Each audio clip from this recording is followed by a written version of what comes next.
Shane, We are being recorded. we are being recorded for training purposes, I think. So, thanks for joining us again, second time here. You've been a great friend to the business, so thank you for joining us again. I know you've just come back from Spain. I brought the sunshine. You did bring the sunshine, which is great, so thank you for that. So, 6 times British Superbike champion. So, how does that happen? Where did it all start? What got you into racing? Get banned from driving. It's really funny, right? Because I never set up in life thinking to myself, oh, do you know what? I really want to be a policeman or a lawyer or a doctor or anything like that. From literally as young as I can remember, all I ever wanted to be was a motorbike racer. So,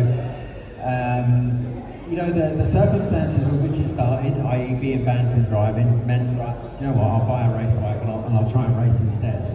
And very, very quickly, I realised that it was going to be okay. I won at my first ever race, and yeah, my career took off from there. So, in essence, what's happened is for sort of 20 odd years of my life, I lived my own dream. So it's not been a bad run. No, you've had quite a good life though. It's not been running the mill 9 till 5. No, don't do 9 till 5s, or I try not to.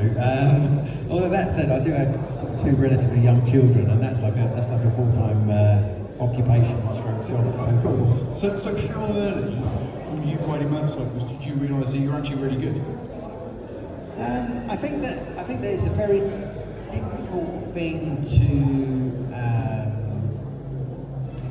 to answer. Like I started out riding trials bikes, then a little bit of motocross, and I was relatively successful on a trials bike. I was relatively good at motocross, and you know, when I got my first road race bike, I did 2 track days.